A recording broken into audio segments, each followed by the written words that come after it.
सर्दियों की कोमल और गुनगुनी सुबह थी।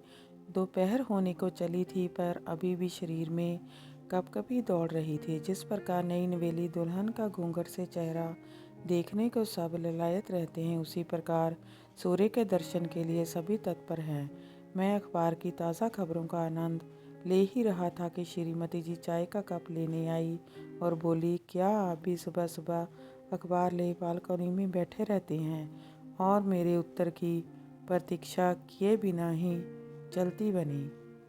सुबह सुबह उन्हें काम ही कितने रहते हैं और यदि वह प्रतीक्षा भी करती तो मैं शायद उन्हें सही सही उत्तर नहीं दे पाता। उन्हें कैसे बताता कि वह यहाँ किसे देखने के लिए बैठता है। पर आज जैसे उसके दर्शन नहीं होंगे ऐसा ही लगता है। मैं बात कर रहा हूँ एक लड़की की जिसकी सूरत मैंने आज तक नहीं देखी है। जी हाँ, वह लड़की बुर्के में रोज़ाना 10 बजे के आसपास आती है, ऊपर से लेकर नीचे तक पूरी तरह काले कपड़ों में लिपटी हुई। उसकी मीनाकारी, कजरारी, काजल पूरत, बड़ी बड़ी सागर के मोती सी आँखें, जिसकी गहराई में कोई डूबे तो उसको उबरना मुश्किल हो जाए, मुझे घूरती चली जाती थी। उसकी आँखों की चंचलता से उसके स्वभाव व सुंदरता का अनुभव होता था, जो मन को कुछ गुदगुदा जाता था। पहले पहल तो मैंने उसे अपनी आँखों का भ्रम ही समझा, पर जब रोज़ रोज़ का यही सिलसिला हो गया तो हम भी ये मानने पर मजबूर हो गए कि वह नकाब वाली आंखें मुझे ही घूरती हैं। लगभग 2 सप्ताह होने को आया था। आज मैंने सोचा था कि उसके आते ही उससे बात करने की कोशिश करूंगा कि क्या मैं आपको जानता हूं, पर लगता है ऐसा नहीं हो पाएगा क्योंकि आज तो वह आई ही नहीं। मैं उदास मन से घर के भीतर आया था, कोचिंग के लिए तैयार होने लगा। आज मेरा पूरा दिन उदासी में गुजरा था और अपनी उदासी के कारण घबरा सा गया था। क्या ये बेचैनी इसलिए थी कि मुझे आज उस नकाब वाली लड़की का चेहरा नहीं दिखा था? क्या इन 5-7 दिनों में उन सुंदर आँखों के साथ ही अपनी दिनचर्या शुरू करने का मैं अभ्यस्त हो गया था? यदि हाँ, तो मुझे इस चीज़ को, इस भावना को अभी इसी वक्त रोक देना था। यही मेरे लिए अच्छा था। इसी संकल्प के साथ मैं अगली सुबह बालकनी में बैठा उसका इंतज़ार करने की बजाय अखबार लेकर सीधे नीचे ही चला गया ताकि उसके आते ही उससे बात की जा सके। जैसा कि मैंने सोचा था, नियत समय पर ही वह लड़की आई। उसकी नज़रें ऊपर उठी हुई थी जो मुझे ही खोज रही थी, लेकिन मैं उसके सामने आ गया। अचानक मुझे अपने सामने पाकर वह सकपका गई और उसने नज़रें नीची कर ली। मैंने कहा, हेलो, गुड मॉर्निंग। अगर आप बुरा ना माने तो क्या मैं पूछ सकता हूँ कि क्या मैं आपको जानता हूँ? बिल्कुल सर, आप मुझे अच्छी तरह से जानते हैं, उसने कहा। उसकी महीन सुरीली आवाज़ और सर कहने के तरीके ने मुझे अटका सा दिया। क्या कह रही है वह? लेकिन मैं आंखों देखी में विश्वास करता था, इसलिए मैंने कहा, सॉरी, मैंने नहीं पहचाना। उसने धीरे धीरे नकाब हटाते हुए शरारत भरे ढंग से कहा, तो मैंने सही सोचा था, आपने मुझे नहीं पहचाना सर, मैं सकीना। आप भूल गए ना मुझे? सकीना को देखकर मुझे खुशी मिश्रित हैरानी हुई। मैंने कहा, सकीना, तुम यहाँ? बस सर, आपका पीछा करते करते आ गई।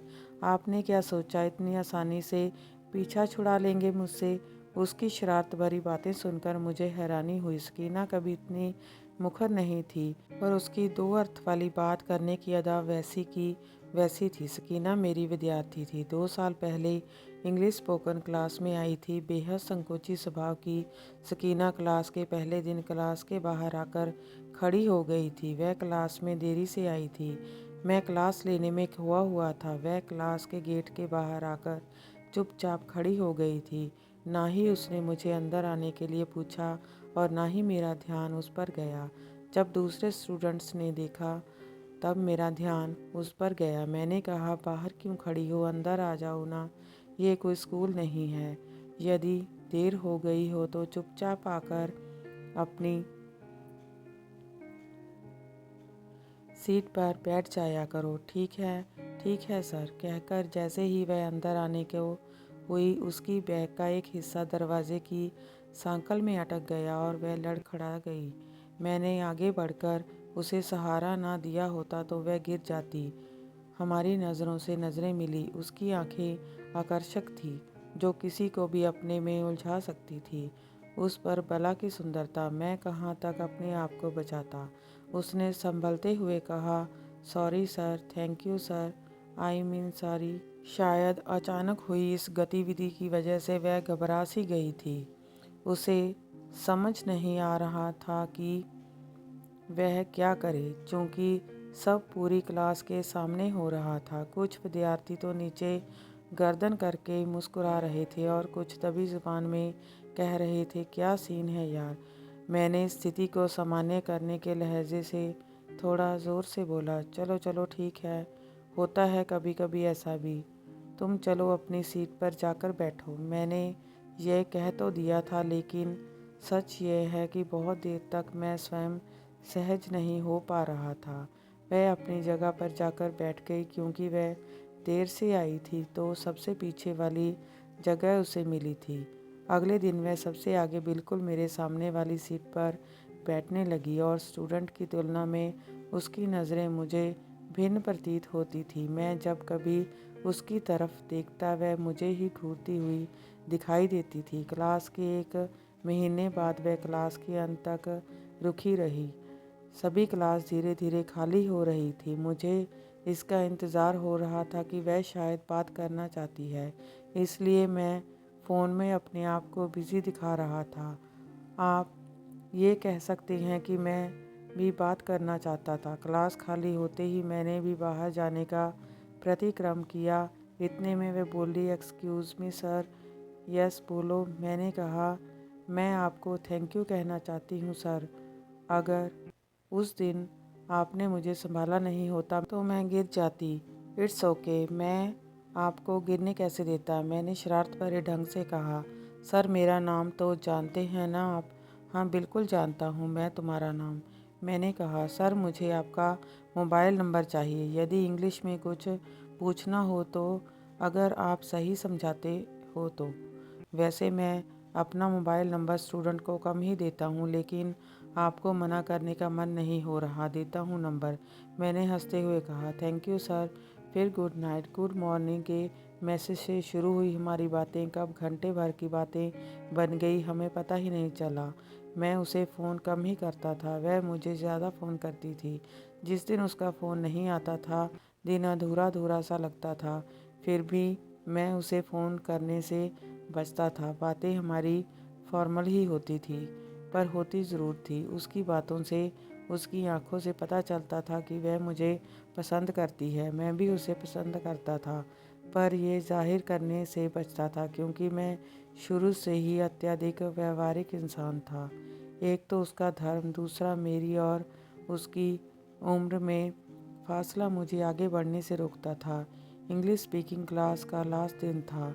उस दिन सभी स्टूडेंट्स ने पार्टी करने की सोची थी। वह नीले रंग की सिल्क की साड़ी में आई थी। उसके बाल खुले हुए थे, ज़्यादा मेकअप नहीं किया गया था और इस सौम्यता में भी वह भला की सुंदर लग रही थी। किशोरावस्था को पार करके युवावस्था की तरफ यह उसका पहला कदम था। मैंने अपने आप को देखा। मानकता के हिसाब से युवावस्था खत्म हो चुकी थी। शादी के लिए मेरे घर वाले चिंतित थे। युवावस्था में जो चुलबुलापन होता है, वह सब मुझे बचपना लगने लगा था। कहीं से भी कभी उसकी और मेरी जोड़ी फिट नहीं बैठती थी। उसी दिन मैंने अपना निर्णय ले लिया था। मैं ये सोच ही रहा था कि मैंने देखा कि वह सकुचाती हुई, शर्माती हुई मेरे पास ही आ रही थी। मैं थोड़ा संभल गया। Hello sir. हेलो, मैं तुम्हें ही देख रहा था। आज तुम बहुत सुंदर लग रही हो। मैं ना चाहते हुए भी खुद को सच कहने से नहीं रोक पाया था। प्रतिक्रिया स्वरूप उससे पतले होठों पर मुस्कुराहट छा गई थी, जिसे वह छुपाने की नाकामयाब कोशिश कर रही थी। उसकी गोरे गालों पर लालिमा छा गई और नज़रें शर्माकर नीचे की ओर झुक गई थी। उसने बड़ी नज़ाकत से कहा था, थैंक यू सर, आपको पसंद आया। एक्चुअली मैंने पहली बार साड़ी पहनी है। डर रही थी कि पता नहीं कैसी लग रही हूँ। शायद वह अपनी और बड़ाई सुनना चाहती थी। मैंने अपनी बात फिर से दोहराई, तुम बेहद सुंदर लग रही हो। ये साड़ी सूट कर रही है तुम्हें। सर, आज क्लास का आखिरी दिन है। पता नहीं आज के बाद मिलना हो या नहीं। वह तो है ही। आगे का क्या प्लान है स्टडीज़ को लेकर तुम्हारा? मैंने कहा। मेरी बात सुनकर वह कुछ अनमनी सी हो गई। शायद वह इस उत्तर की आशा नहीं कर रही थी, या फिर बात का रुख बदलता देख भी वह नाखुश थी। हम कुछ और बातें करते इससे पहले भी स्टूडेंट ने मुझे घेर लिया। लास्ट तक पीछा नहीं छोड़ा। घर आया तो घर वालों ने अलग ही आलाप छेड़ रखा था। मेरी शादी के लिए मुझे लड़कियों की तस्वीरें दिखाई जाने लगी, लेकिन मुझे तो हर तस्वीर में सिल्क की साड़ी में लिपटी हुई खुले बालों वाली सूरत ही दिखाई दे रही थी। उस दिन बड़ी मुश्किल से अपना पीछा छुड़ा पाया मैं अपने घर वालों से। अगले 3 दिन पता नहीं कितनी ही बार मैंने फ़ोन उठाकर देखा था, उसका कोई मैसेज नहीं आया था। शायद वह इंतज़ार कर रही थी कि मैं उसे मैसेज करूं, पर मैं तो अपने ही अधेड़-बुन में लगा था। चौथे दिन सवेरे उठते ही जब मैंने मोबाइल पर नज़र डाली तो मैसेज बॉक्स में उसके 2 मैसेज थे। उन्हें देखते ही मेरा मन खिल उठा। पहला मैसेज, गुड मॉर्निंग सर, तथा दूसरा मैसेज में उसने लिखा था, सर, स्टडीज़ को लेकर मेरे मन में कुछ डाउट्स रह गए हैं। क्या हम कहीं बाहर मिल सकते हैं? आपसे मिलकर उन डाउट्स को क्लियर करना चाहती हूँ। मैं उसके डाउट्स भली भांति प्रकार से जानता था। मैंने उसे मैसेज करके कॉफ़ी शॉप का एड्रेस देकर आने का समय सेट कर दिया। मैं जानता था कि हमारा आगे कुछ नहीं होने वाला, फिर भी मैं उसे मिलने का मोह स्वर्ण नहीं कर पा रहा था।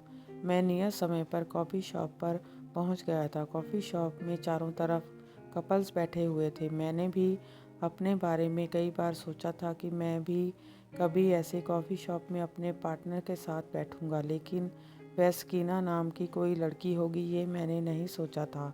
शायद मैं कभी भी कंफ्यूज था।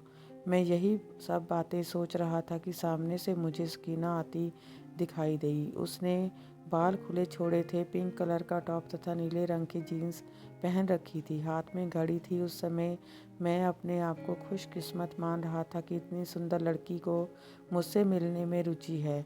कुछ ही देर में वह मेरे सामने थी। मैंने शिष्टतापूर्वक खड़े होकर उसका स्वागत किया तथा उसके बैठने के लिए उसकी कुर्सी पीछे की ओर खिसका दी। वह थैंक यू बोलकर उस कुर्सी पर बैठ गई। हम दोनों ने ही अपने लिए कॉफ़ी मंगवाई। स्टडीज़ को लेकर तुम्हें कुछ डाउट थे, तुमने कहा था, क्या हुआ? मुझे कोई बात नहीं सूझी तो मैंने यही से अपनी बात की शुरुआत की। हाँ, वह अपने फ्यूचर के बारे में सोच रही थी, तो सोचा आपसे बात कर लूँ। वह कुछ अटकती हुई बोली, ज़रूर करो ना बात। हाँ सर, वही तो करने आई हूँ। क्लास के बाद आपने तो एक बार भी फ़ोन नहीं किया। कुछ नाराज़गी है क्या? अचानक इस प्रश्न की आशा मुझे नहीं थी, और मैं उसे इसका कुछ वाजिब कारण भी नहीं दे सकता था, तो मैंने बचने का प्रयास किया और कहा, फ़ोन तो तुमने भी नहीं किया, कुछ ज़्यादा व्यस्त हो गई थी क्या? कह सकते हैं सर, मेरे पापा का ट्रांसफ़र दिल्ली हो गया है। हम 1 वीक में ही वहाँ शिफ्ट होने वाले हैं। सोचा एक बार आपसे मिल लूँ, फिर पता नहीं कब आना हो। आपसे फ़ोन पर तो बात होती ही रहेगी ना? हाँ, क्यों नहीं। कोई काम हो तो जब तुम चाहो मुझे फ़ोन कर सकती हो। मैंने कहा, अगर काम ना हो तो भी कर सकती हूँ क्या आपको फ़ोन? मुझे आपकी बहुत याद आएगी। क्या आपको भी? ये कहकर वह चुप सी हो गई। उसकी नज़रें झुका ली। मैं कुछ कहता इससे पहले ही वेटर कॉफ़ी लेकर आ गया और मुझे कुछ संभलने का मौका नहीं मिल गया। बात ऐसे मोड़ पर आ गई थी कि चुप रहने से काम नहीं चलने वाला था। वह लड़की होकर यहाँ तक बात खींच लाई थी। मैं अभी वहीं की वहीं खड़ा था। मैंने कॉफ़ी का एक कप उठाया और उसकी तरफ बढ़ाया। उसने जैसे ही कॉफ़ी का कप लिया, मैंने उसकी नाजुक हाथ पकड़ लिया और कहा, तुम मुझे अच्छी लगती हो सकीना। मैं तुम्हें पसंद करता हूँ। क्या तुम भी मुझे? मैंने बात उसके लिए अधूरी छोड़ दी थी। उसने गर्दन हिलाकर हाँ कहा था और शर्माकर नज़रें झुका ली थी। इसके आगे और कुछ कहने की ज़रूरत नहीं है। मैं सब जानता हूँ और बहुत पहले से जानता हूँ, लेकिन तुम्हारे लिए तुम्हारा कैरियर अभी शुरू हुआ है।